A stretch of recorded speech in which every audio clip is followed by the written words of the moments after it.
الحمد للہ رب العالمین والصلاة والسلام علی سید الانبیاء والمرسلین اعوذ باللہ من الشیطان الرجیم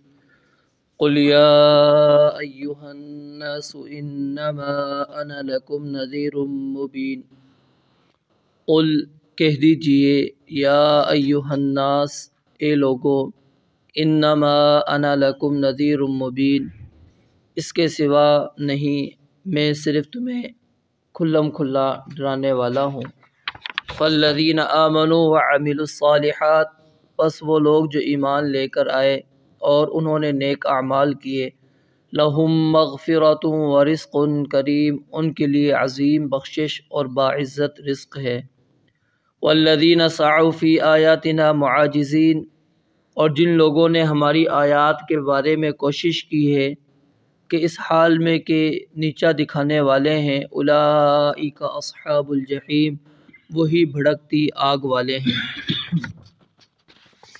اللہ رب العالمین نے اس سے پہلے جو آیات ہم نے پڑھی اس میں رسول مکرم علیہ السلام کو مخاطب کر کے یہ بات بیان فرمائی تھی کہ یہ لوگ آپ سے جلدی عذاب کا مطالبہ کرتے ہیں، تو اللہ تعالیٰ نے اس کا ایک جواب تو یہ دیا کہ اللہ رب العالمین کا جو قانون مہلت ہے اس کے تحت عذاب ان سے لیٹ ہو رہا ہے، اور دوسرا جواب اس آیت کے اندر اللہ رب العالمین نے یہ دیا کہ آپ کہہ دیجئے میرا کام عذاب لانا نہیں ہے، بلکہ میں تو عذاب نازل کرنے والے رب کی طرف سے نبی اور رسول بنا کر بھیجا گیا ہوں، میں صرف ڈرانے والا ہوں، میں بشارتیں سنانے والا ہوں، میرا کام آگے صرف پیغام پہنچا دینا ہے۔ یہ اس خالق کا کام ہے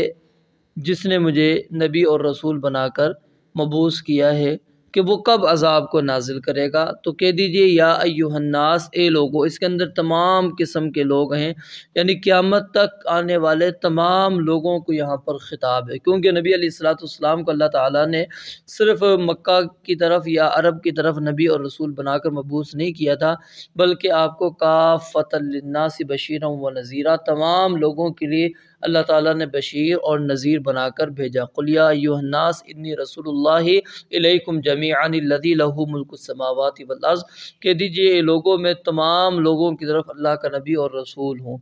تو یہ آپ تمام لوگوں تک قیامت تک آنے والے جو لوگ ہیں سب کے اللہ کی طرف سے نبی اور رسول بنا کر آپ کو مبعوث کیا گیا ہے، تو سب کو خطاب ہے انما انا لکم نذیر مبین کہ میرا کام صرف ڈرانا ہے۔ اب یہاں پر بشارت کیوں نہیں لفظ آیا؟ حالانکہ نذیر کے ساتھ بشارت یہ لازم ہے، کیونکہ جو ڈرانے والا ہوگا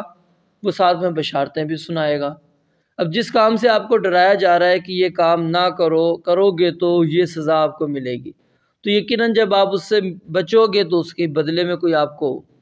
بشارت بھی تو ملنی چاہیے نا۔ تو اس لیے اللہ رب العالمین نے سب سے پہلے بشارت کا ذکر کیا کہ فالذین آمنوا وعملوا الصالحات، کہ جو لوگ ایمان لے کر آئے، وہ ایمان کے اندر نیک عمل موجود تھے،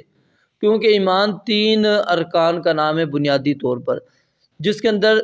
دل سے تصدیق ہوتی ہے، زبان سے اقرار ہوتا ہے اور اعضاء کے ذریعے سے عمل ہوتا ہے۔ لیکن پھر خاص طور پر اللہ تعالیٰ نے عمل صالح کو الگ ذکر کر کے اس کی اہمیت کو اجاگر کر دیا کہ عمل صالح کتنی زیادہ اہمیت کا حامل ہے، کہ صرف ایمان ہی کافی نہیں ہو جائے گا کہ اس کے اندر آپ اعمال کریں، بلکہ خاص طور پر عمل صالح، اور عمل صالح کی تفسیر کے اندر علماء نے یہ بات نقل کی ہے کہ وہ سنت کے مطابق ہو، اس کے اندر وہ تمام شرائط پائی جائیں جو عمل کی قبولیت والی شرائط ہیں، 4 بنیادی شرائط وہ اس کے اندر موجود ہوں گی تو وہ عمل صالح ہوگا، وگرنہ عمل صالح نہیں ہے۔ تو قرآن کریم میں جہاں پر بھی آپ پڑھیں گے تو تقریباً ایمان اور عمل صالح کا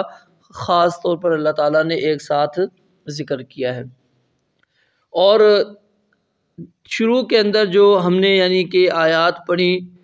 جب یہ کلام شروع ہوا تھا تو اس کے اندر قتال کی اللہ رب العالمین نے اجازت دی تھی۔ اب ظاہر ہے جب مسلمان قتال کریں گے اس وقت مسلمانوں کی جو حالت تھی وہ انتہائی مظلوم، مجبور اور مقہور تھی، مالی لحاظ سے بھی ان کی حالت وہ ایسی نہیں تھی کہ جو مالداری والی تمنگری والی حالت ہو، بلکہ فقیر والی زندگی تھی۔ تو جہاد کے اندر اللہ رب العالمین نے جو ہے وہ رزق رکھا ہے۔ نبی علیہ السلام کا فرمان بھی ہے جعل رزقی تحت ظل رمحی، کہ میرا رزق اللہ تعالیٰ نے میرے سائے، میرا جو نیزہ ہے اس کے سائے کے نیچے رکھا ہے، یعنی میں جنگیں کروں گا، قتال کروں گا، اور اس کے بدلے میں اللہ تعالیٰ نے مجھے مال غنیمت دینا ہے، تو یہ مال غنیمت یہ میرا رزق ہے۔ تو یہاں پر بھی اللہ تعالیٰ نے اسی وعدے کا ذکر کیا، لَهُم مَغْفِرَةٌ وَرِزْقٌ کریم، کہ ان لوگوں کے لیے جو ایمان لے کر آئیں گے، عمل صالح کریں گے، ایک تو بڑی بخشش کا وعدہ ہے کہ اللہ تعالیٰ ان کے سارے گناہوں کو معاف کر دیں گے، اور اسی طرح وَرِزْقٌ کریم، اللہ تعالیٰ ان کو باعزت رزق دے گا، یعنی دنیا کے اندر مال غنیمت، اور اگر دنیا میں مال غنیمت نہیں ملی تو آخرت کے اندر جنت موجود ہے۔ تو دونوں صورتوں کے اندر ایمان والوں کو کیا ہے؟ فائدہ ہے۔ دنیا میں اگر مال مل جائے تو یہ بھی فائدہ، اور اسی طرح اگر آخرت کے اندر جنت ہے تو وہ بھی فائدہ ہے۔ پھر آگے اللہ رب العالمین نے ڈرانے والی آیت کو بیان کیا، والذین سعوا فی آیاتنا معاجزین، کہ وہ لوگ جو ہماری آیات کا مقابلہ کرتے ہیں، کوشش کرتے ہیں کہ ہمیں نیچا دکھا دیں، وہ کوشش کرتے ہیں کہ ہمیں عاجز کر دیں، تو اللہ رب العالمین فرماتے ہیں وہ ہمیں عاجز کبھی بھی نہیں کر سکیں گے، ہمیں وہ نیچا نہیں دکھا سکیں گے، بلکہ ان کی اب یہ سزا ہے کہ اولئک اصحاب الجحیم، کہ یہی لوگ جہنم والے ہیں، کہ یعنی بھڑکتی ہوئی آگ کے اندر ہی جائیں گے، اور اللہ تعالیٰ نے ان کا لقب یہ بیان کر دیا کہ اب یہ جہنمی ہیں، جہنم کے اندر رہنے والے۔ تو یعنی دونوں آیات اللہ تعالیٰ نے ساتھ میں ہی ذکر کر دی، خوشخبری والی بھی کہ ایمان لے کر آؤ گے، عمل صالح کرو گے تو عظیم بخشش ملے گی اور رزق ملے گا عزت والا،